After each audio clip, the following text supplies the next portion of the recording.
Hey, what's up guys? Welcome back to Retro Pop Planet.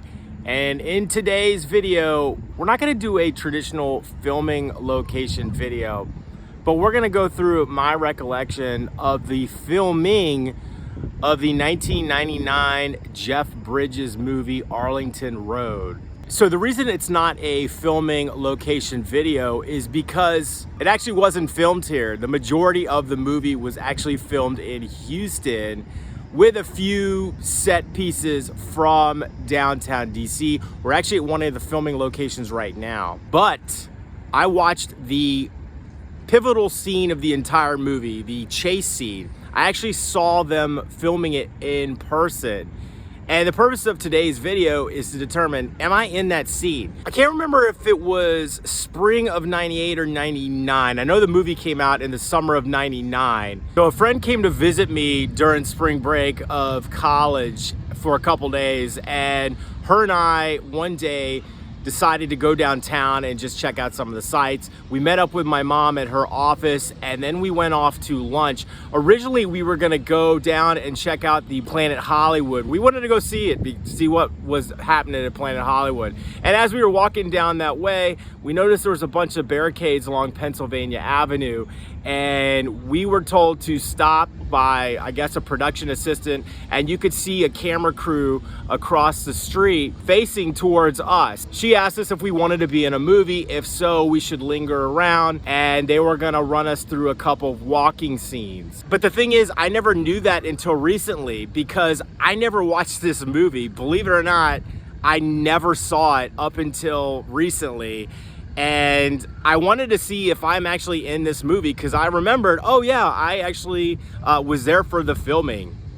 I won't give out too many spoilers in case you haven't seen this 24-year-old movie, but it's an action drama that wrangles with the theming of domestic terrorism. Directed by Mark Pellington, it stars Jeff Bridges, Tim Robbins, Joan Cusack, and Hope Davis. Jeff Bridges plays Dr. Michael Faraday, a professor specializing in terrorism at George Washington University. He's a widower that lives with his young son in Reston, Virginia, and somewhat scandalously dating one of his former grad students. Or at least that's what's implied. His FBI agent wife was killed a year or two before in a botched standoff with a terror cell. Michael is still friends with his wife Cheryl's former partner, Agent Whit Carver. After a freak accident, Faraday comes in contact with a neighbor's son named Brady, which coincidentally is the same age as his son Grant. Even though they live in the same neighborhood and these kids are the same age, they somehow hadn't met before. Whatever, it's a plot device used to introduce us to Brady's creepily weird parents, played by Tim Robbins and Joan Cusack. The movie is fast-paced and plays along like most procedural TV shows, with a couple of big twists thrown in that I didn't even see coming. My problem with the movie is primarily the geography. I like the title Arlington Road, but it doesn't make sense for them to live in Reston. In 1999, it would have been a hell of a daily commute to downtown DC for Faraday and his wife, like almost 2 hours each way in traffic. Sure, the style of house in the neighborhood could have been Reston, but it could also have been Fairfax, Alexandria, Arlington, etc. It would have made the chase scene that I'm covering today more plausible if the movie actually took place in Arlington. It's also funny that a major plot point is that Oliver Lang, Tim Robbins' character, is a structural engineer whose big project is the Reston Mall. Faraday spends like the entire movie trying to figure out if Lang is an engineer and if he's working on the mall or has a more nefarious job. In real life, there has never been a Reston Mall, only an outdoor town center. So technically, I guess he's pulling the right threads. I'll be completely honest, bad plot geography can definitely take me out of a movie. This was a big offender, but it's still fun and the final chase scene is a trip. So let's get on with my quest. Dr. Faraday's spidey sense is tickling about these weird neighbors. He drops in on Agent Carver at FBI headquarters on Pennsylvania Avenue to discuss a couple of truth bombs. This is some pretty exclusive access he's getting to the inner workings of the FBI. Disappear. What's something you want to tell me, Michael? After their meeting at the FBI, Dr. Faraday and Agent Carver are seen standing right about here, and this is almost the exact shot that you get right before they cross Pennsylvania Avenue.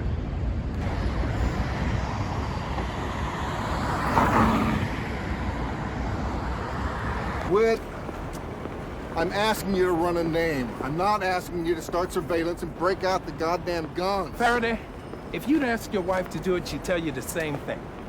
The cameras would have been about positioned where I am as Jeff Bridges and the agent are doing their walking talk across the street here. And this is Pennsylvania Avenue. Towards the end of the movie, we get one last meeting with Agent Carver, this time at the Capitol reflecting pool. We learn that Faraday has been taking long walks in between classes. Your assistant told me you've been taking walks between classes, long walks. That's an understatement. It's exactly 3 miles from GW campus and the Capitol. A cool breezy 6-mile walk to clear his head. So after the meeting at the FBI building with his dead wife's partner, they come down here in front of the Capitol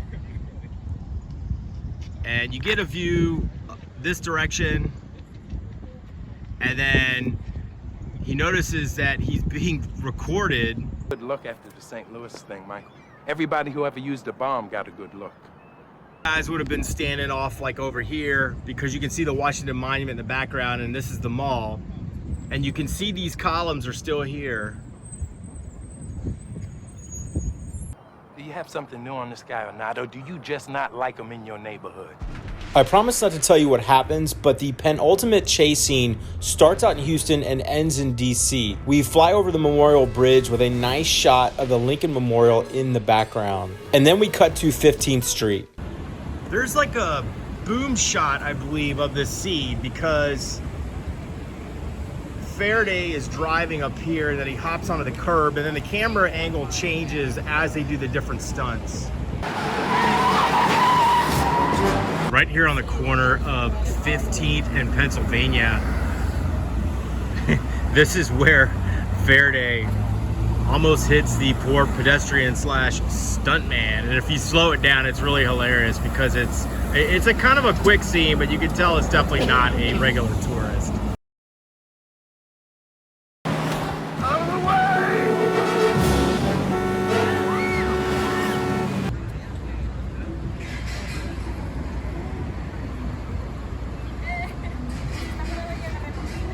Notice that they've actually changed the entrance. This might have actually been the main entrance here on 15th Street. And this is the road where Faraday comes barreling up on the sidewalk and then hangs a right up here onto F Street. This is super crazy. But in that scene, you can actually see the sign.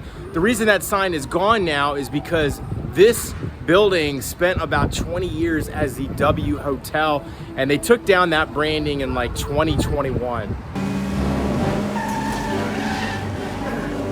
I made it to the corner of 15th and F Street, and you're gonna see this street in a number of future videos because there's at least 3 movies that I know of that were shot right here, one of which I actually witnessed them filming, and that is a Steven Spielberg movie. The Hotel Washington is here right next to me. Right behind the Hotel Washington out of view is the Willard, and this building right here at one time was the world headquarters for Garfinkel's, which was a department store chain. And the reason I know a little bit about that building is I spent the first 6 years of my working career there. So I know all about this street. I spent 6 years of my life trudging around this street. It's funny now that I'm back here as a tourist.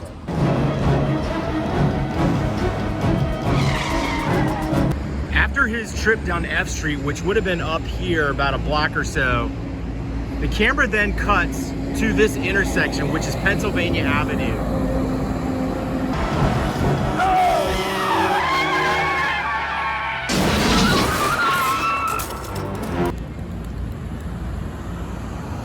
And as he's going through this intersection, he plows into the Metro bus.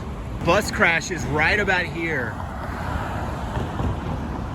because you can see the old pavilion in the background.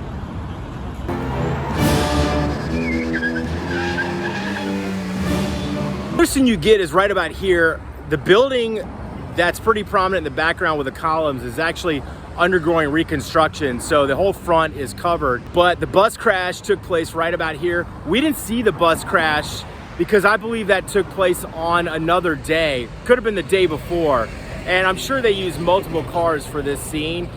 It was an old beater Ford, so they probably had plenty of them on hand. It's the Waldorf Astoria now, But in that scene, these awnings were green.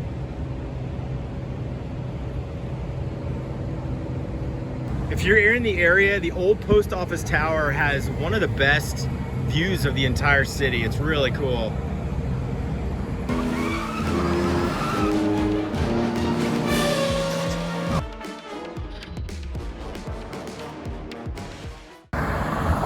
I'm now at the corner of 11th and Pennsylvania, and this is where I recall the camera standing, because you get this point of view in the movie.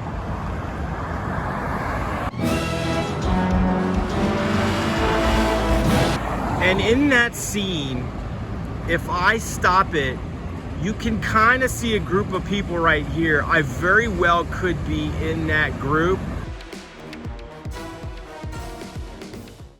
But this is a street that we crossed. We had to cross this street like 2 or 3 times because the production assistant was over here. They would call action. We would cross the street here and then stop, and then we had to walk back.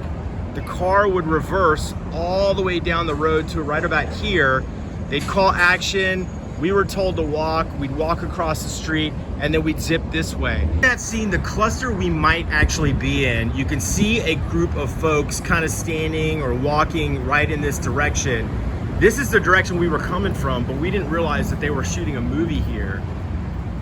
And we didn't realize they were shooting a movie until we got to the street corner.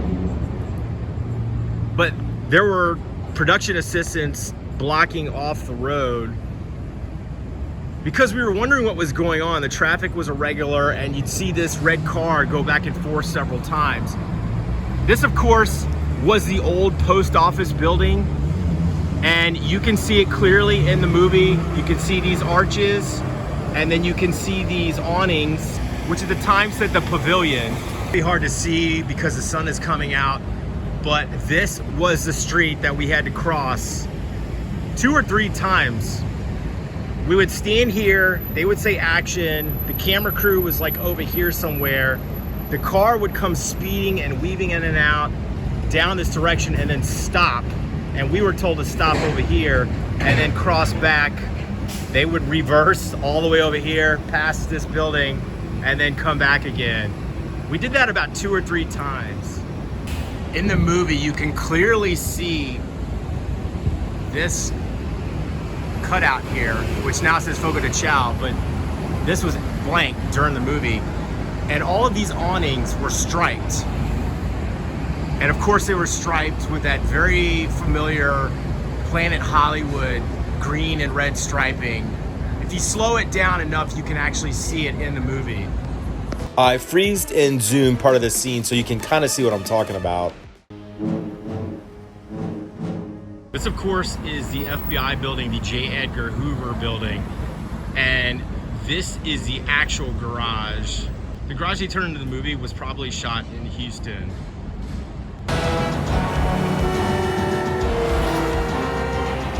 All right, guys, we're gonna leave it there. So you wanna know what my conclusion is? My conclusion is it's inconclusive whether or not I'm in this movie. In one scene, if you slow it down enough, you can see a cluster of folks walking right around the old Planet Hollywood. I very well could be in that group. Also, there's part of the scene where a car crosses in front of the street that we were crossing. So whichever take they used, they definitely didn't use one where we were crossing the street. So I can eliminate that. The one thing that I also didn't realize is that one of the cars that they used had a camera rig attached to the driver's side. The scene where we were walking very well could have been completely nixed in lieu of the driver's door facing down Pennsylvania Avenue, because you do get that driver perspective scene. And I could be walking across at that very moment. It depends on what scene they use, but I'm just gonna draw an inconclusive. I did see it though, so I was there that day and I do have my memories. Hope you guys enjoyed this video. If you like it, please give it a like. If you have a comment about this movie, please let me know what you think of it, and hit that subscribe button, and I'll see you guys in the next video.